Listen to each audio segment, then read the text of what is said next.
tout le monde, je suis Madame Sozik, enseignante en école de cinéma d'animation. Bienvenue sur ma chaîne. Voici donc le deuxième chapitre de notre série intitulée « Ce que l'on apprend vraiment dans les écoles d'art ». Si vous n'avez pas vu la première vidéo consacrée aux arts appliqués, je vous invite à la regarder en premier. Je vous mets le lien en description.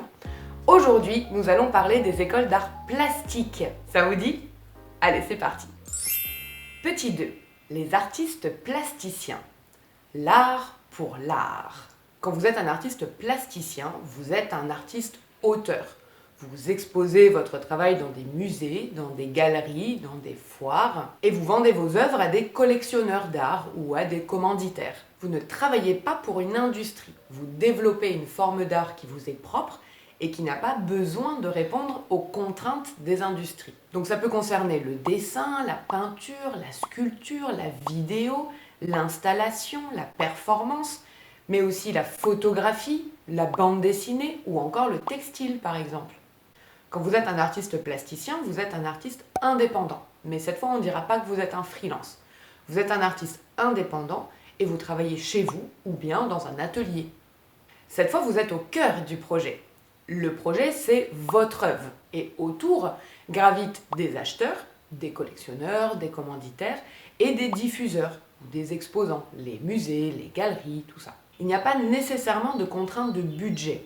Alors, bien sûr, l'argent est un acteur important du circuit des arts plastiques, mais il n'y a pas toujours de rapport direct entre la valeur que peut prendre une œuvre et l'argent dépensé pour sa réalisation. Et puis, il y a aussi bien sûr un public, mais cette fois, ce n'est pas un public ciblé.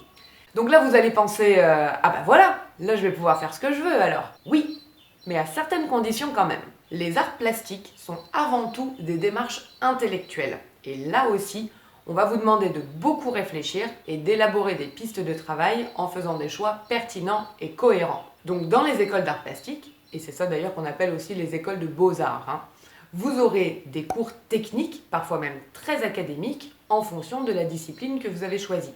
Donc peinture, sculpture, vidéo... Mais ce qui compte avant tout, c'est la démarche artistique, la pertinence de vos choix et enfin la qualité de la réalisation. Donc par exemple, est-ce que vous souhaitez sensibiliser votre spectateur aux problèmes environnementaux en recréant des phénomènes naturels immersifs?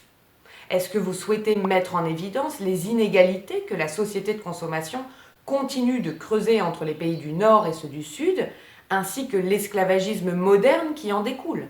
Souhaitez-vous inviter votre spectateur à dialoguer avec la théâtralité du genre?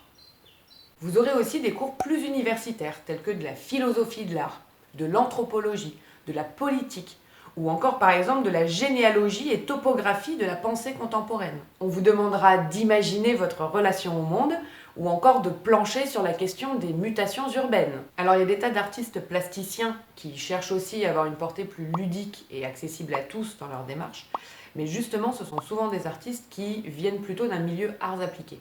Et puis il y a aussi des tas d'artistes qui rejoignent des domaines plus arts appliqués après avoir fait des études aux beaux-arts. Donc vous voyez encore une fois que tout peut se recroiser aussi, ça dépend vraiment de votre volonté, de vos ambitions et de votre motivation. Mais je vous dirais quand même de vous attendre à un milieu plutôt réservé aux adultes, intellectuels de préférence, au moins au niveau des écoles, des écoles de type beaux-arts du coup. En tant qu'artiste plasticien, vous n'avez pas forcément à être aussi méthodique dans votre processus créatif qu'en art appliqué.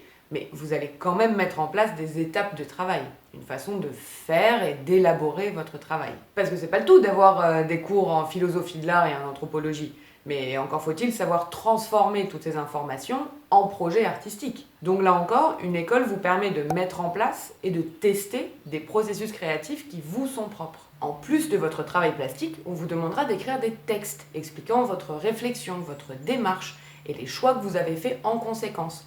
Donc la nature de l'œuvre, les dimensions, les matériaux utilisés, la mise en scène de votre œuvre. Donc ça demande quand même d'être assez littéraire et de maîtriser une syntaxe et un vocabulaire qui sont quand même assez particuliers et propres à ce milieu. Les écoles d'art plastique sont-elles utiles? Selon moi, oui. Je pense que là aussi, il y a tout un état d'esprit à intégrer et à pratiquer avec l'aide d'enseignants variés. Mais comme moi-même je viens des arts appliqués, je peux pas promettre que tous les cours, ateliers et enseignants soient tous aussi intéressants qu'ils semblent l'être sur les sites internet. Pour être très honnête avec vous, j'ai beaucoup entendu de retours de gens assez déçus par leurs études en école de beaux-arts. Maintenant, j'ai aussi le sentiment que c'était dû plutôt à une erreur de casting, à des gens qui ne savaient pas vraiment ce qui les attendait dans ces écoles-là et qui du coup n'étaient pas venus pour chercher ce qu'on leur a donné. Donc c'est aussi pour ça que je fais ces vidéos, c'est pour que vous compreniez bien ce qui vous attend dans ces écoles. Je pense que si c'est vraiment ça en effet que vous cherchez à faire, que vous cherchez vraiment à être un artiste, auteur, qui développe des idées, des concepts dans différentes formes d'art possibles, c'est intéressant de passer par ces écoles. Et je pense aussi qu'en fait ça dépend beaucoup des écoles. Ça dépend beaucoup de l'école où vous êtes et des enseignants qui y sont. Je pense que les cours sont beaucoup moins standardisés que dans les écoles d'art appliqué et que du coup ça se fait vraiment en fonction de ce qu'il y a là sur place, quoi. Maintenant, y a-t-il des débouchés professionnels dans le milieu des arts plastiques? Non. Honnêtement, à partir du moment où votre travail ne contribue pas à une industrie, on ne peut pas parler de débouchés professionnels. On devient ce genre d'artiste parce que ça nous est complètement vital de créer, mais pas pour trouver du travail.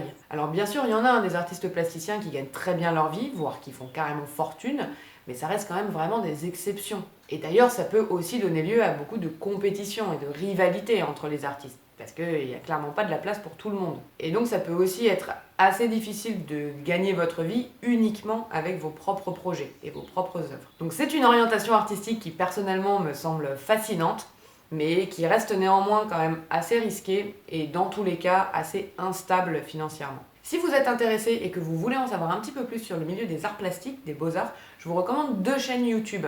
Il y a Art Contemporain, qui est une chaîne de vulgarisation de l'histoire de l'art. C'est tout en français, c'est hyper bien fait, hyper intéressant, c'est drôle, très cool. Et puis vous avez aussi la chaîne de Lisa Boudet, où là vous trouverez plutôt des interviews d'artistes contemporains, ou encore des expositions en galerie, des soirées de vernissage, tout ça. Donc c'est hyper intéressant aussi. Là par contre c'est tout en anglais, ça tombe bien, comme ça vous fera travailler votre anglais aussi. Et bien sûr je vous mets les liens de ces 2 chaînes en description de la vidéo. Voilà, c'est la fin de cette vidéo et donc du 2e chapitre de cette série.